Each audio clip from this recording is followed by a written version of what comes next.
Good morning, students. Today we are going to see Unit 4 Forms of Government. Civics Unit 4 Forms of Government.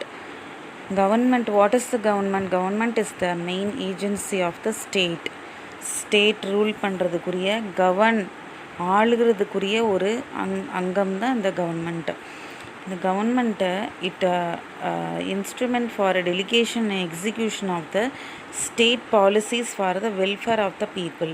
ஒரு state அதுக்குரிய என்னென்ன policies இருக்கோ அதை பீப்புளுடைய நலத்துக்காக அதை செயல் திட்டத்துக்கு கொண்டு வர்றாங்க இல்லையா, அவங்க தான் கவர்மெண்ட் அப்படின்னு சொல்கிறாங்க. There are 3 organs in government, namely legislature, executive and judiciary. Governments are classified into unitary, federal, parliamentary and presidential forms.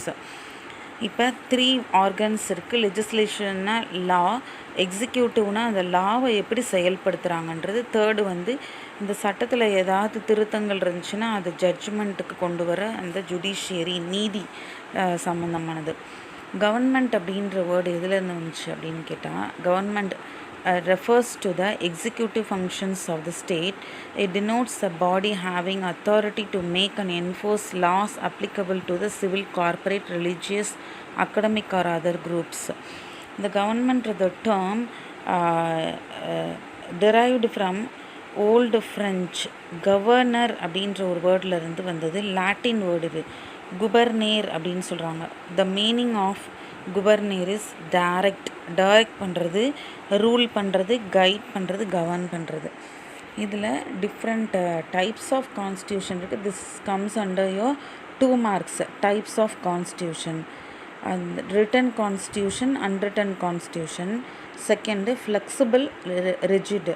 ஃப்ளெக்சிபிள்னால் ரொம்ப தளர்வான நேரத்தில் தளர்வாகவும், ரிஜிட் அப்படின்னா கண்டிப்பான நேரத்தில் கண்டிப்பாகவும் இருக்கும். இதில் இந்த கவர்மெண்ட்டை டிஃப்ரெண்ட் டைப்ஸாக பிரிக்கிறாங்க.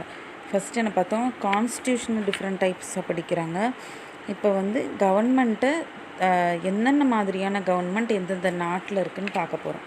First unitary form of government. Unitary system of government எங்கே இருக்குது அப்படின்னு கேட்டால், இங்கிலாந்து, ஃப்ரான்ஸ், ஜப்பான் அண்ட் ஸ்ரீலங்காவில் இருக்குது யூனிட்டரி ஃபார்ம் ஆஃப் கவர்மெண்ட். இந்த சென்ட்ரல் கவர்மெண்ட் இஸ் சுப்ரீம். அதாவது சென்ட்ரல் கவர்மெண்ட்டாக இதில் ரொம்ப சுப்ரீம் அப்படின்னா ஃபஸ்ட்டு பொசிஷனில் இருக்குது. உங்களுக்கு ஃபஸ்ட்டு சென்ட்ரல் கவர்மெண்ட்னால் என்ன, ஸ்டேட் கவர்மெண்ட்டாக என்ன அப்படின்னு நல்லா தெரிஞ்சுக்கணும். இப்போ இந்தியாவை எடுத்துக்கிட்டிங்க, இந்தியாவில் you go from the southern side. இந்தியாவோட சவுத் பாயிண்டில் இருக்கிறது பார்த்திங்கன்னா தமிழ்நாடு ஸ்டேட், அடுத்து Kerala state, Karnataka state, Andhra state, அப்படியே மேலே நார்த்து சைடு வரைக்கும் ஒவ்வொரு ஸ்டேட்டாக போயிட்டே இருக்கும் இல்லையா. All these states have their own government, state government. These state governments are ruled by one central government, that is in Delhi. நம்மளுடைய சென்ட்ரல் கவர்மெண்ட் எங்கே இருக்குது, டெல்லியில் இருக்குது. டெல்லியில் இருக்க central government under prime minister rules the whole country. சரியா? So இதுதான் state government, central government அப்படின்னு சொல்கிறோம் நம்ம. இப்போது இந்த யூனிட்டரி ஃபார்ம் ஆஃப் கவர்மெண்ட்லேயும் சென்ட்ரல் கவர்மெண்ட்டோட கையில் மட்டும்தான் இந்த பவர், சுப்ரீம் பவர் இருக்குது. அடுத்தது the merits of unitary government. This comes under your detail, so listen carefully. Suitable for small countries. இந்த இதோடைய மெரிட் அப்படின்னா நன்மைகள் என்ன? There is no conflict of authority and responsibility. authority அப்படின்னா அதிகாரம், அது பகிரப்பட தேவையில்லை, ஒருத்தர் தான் டெசிஷன் எடுக்கிறாங்க. The unitary government will make prompt decisions. prompt decisionனா கரெக்டான டைமில் ஸ்பீடாக டெசிஷன் எடுத்துடுறாங்க, ஒரு ப்ராப்ளம் சொல்யூஷன் கண்டுபிடிக்கிறாங்க. Unitary government is less expensive, செலவு கம்மியானது. Amendments to the constitution are easy. There is uniformity of law, policy and administration. டிமெரிட்ஸ்லாம் என்ன இருக்குது அப்படின்னு பார்த்தோம்னா, it is not suitable for big countries. The central government will have to tackle so many complex problems. Central government மட்டுமே எல்லா ப்ராப்ளம்ஸையும் பார்க்குறதுனால administrative delay, அதை ஒரு ப்ராப்ளம்க்கு சொல்யூஷன் கொடுக்கவோ, சில பிளான்ஸ் வந்து எக்ஸிக்யூட் பண்ணுறதுக்கோ ரொம்ப லேட் ஆகுது. Central governments will not concentrate on local problems, local interest. அதாவது பெரிய ஏரியாலாம் அவங்க பார்த்துடுறாங்க, சின்ன லோக்கல் ப்ராப்ளம்ஸ் வந்து அவங்களால பார்க்க முடியாது. The concentration of powers may pave way for the despotism of central government.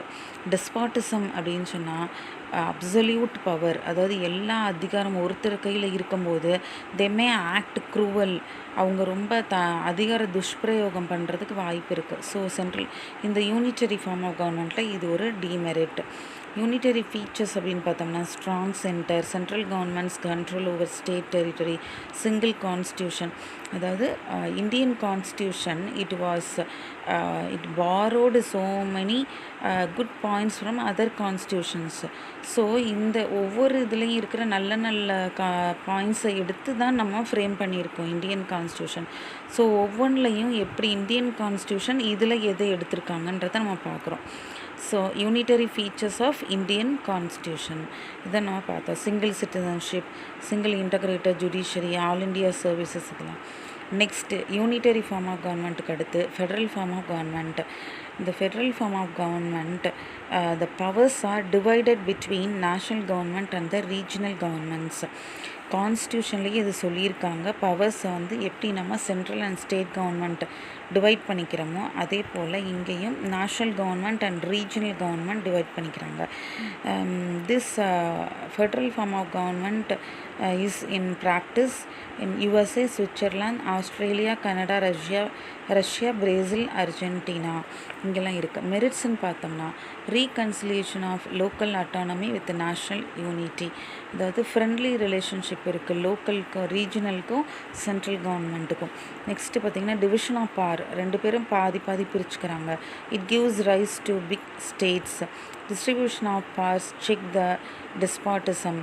ரெண்டு பேர் கையில் பவர் இருக்கிறதுனால ஒருத்தர் மட்டும் ரூல் பண்ண மாட்டாங்க. more suitable for bigger countries, it is good for economic and cultural progress. Demerits அப்படின்னு பார்த்தோம்னா federal government is weaker when compared to the unitary government. ரெண்டு பேருடைய டெசிஷனையும் பார்த்துருக்கிறதுனால இது ஸ்ட்ராங்கர் இல்லைன்னு சொல்கிறாங்க. Federal government is more expensive, provincial tendencies are very common, lack of uniformity in administration, threat to national unity, double citizenship, இதெல்லாமே வருது. Federal features of the Indian constitution. இந்த Indian constitution federal features எது எடுத்திருக்காங்கன்னா dual government, written constitution, division of powers, supremacy of the constitution. இப்போது difference between unitary form and federal form of government, இது உங்கள் 2 மார்க்ஸில் வருது. Unitary form of government only 1 level of government or sub units. Federal form of government 2 level of sub government. Mostly single citizenship, dual citizenship. Sub-units cannot operate independently. Federal units are answerable to central government. No division of power. Centralization of powers, decentralization of power. இது 2 மார்க்ஸில் வருது, நல்லா படிச்சுக்கோங்க. Next parliamentary form of government and presidential form of government. Parliamentary form of government, like important thing, we are following this type of government. Parliamentary form of government is followed in Britain, Japan, Canada and India among others. இதை வந்து நம்ம difference between parliamentary form of government and presidential form of government page number 269 பார்க்கலாம். அதுக்கு பேஜில் country and name of the parliament, நம்ம பார்லிமெண்ட்னே சொல்கிறோம், ஆனால் different countries they name differently. பார்லிமெண்ட்டை டிஃப்ரெண்ட் நேம்ஸ் சொல்லி அவங்க கூப்பிட்றாங்க. Israel Knesset, Germany Bundestag, Denmark Folketing, Norway Storting, USA Congress, Japan Diet, Britain Parliament. இப்போது difference between parliamentary form of government and presidential form of government. Presidential form of கவர்மெண்ட்டில் president is directly elected by the people. Parliamentary form of கவர்மெண்ட்டில் prime minister is from the majority party. நம்ம எந்த type இது பண்ணுறோம், நம்ம parliamentary form of government. So you have to know very well. இந்த majority party எங்கேருந்து வர்றாங்க, எது இந்தியாவில் ப்ரைம் மினிஸ்டரை செலக்ட் பண்ணுறதுக்கு யார் மெஜாரிட்டியில் அவங்க ஓட்டு வாங்கியிருக்காங்களோ அவங்க தான் ப்ரைம் மினிஸ்டரை எலெக்ட் பண்ணுறாங்க. அடுத்து பிரசிடென்ஷியல் ஃபார்ம் ஆஃப் கவர்மெண்ட்டில் பிரசிடென்ட் இஸ் supreme. இங்கே பார்த்தீங்கன்னா central legislature is supreme. Separation of powers, absence of separation powers, centralization.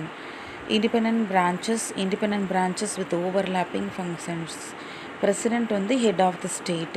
இங்கே பிரசிடெண்ட் வந்து இங்கேயும் ஹெட் ஆஃப் த ஸ்டேட். அடுத்து president head of the government, இங்கே பிரைம் மினிஸ்டர் தான் head of the government. Individual leadership, இங்கே collective leadership. Collective லீடர்ஷிப்னால் எல்லா ஸ்டேட்ஸுடைய சீஃப் மினிஸ்டர்ஸ், அப்புறம் வந்து இங்கே அவங்க வந்து தேல் work together with prime minister. Individual leadership, collective leadership. President is not accountable to Congress. Collective and individual responsibility. So இந்த லெசன் இதோட முடியுது. ஸோ இதை நல்லா படிச்சிருங்க. Thank you students.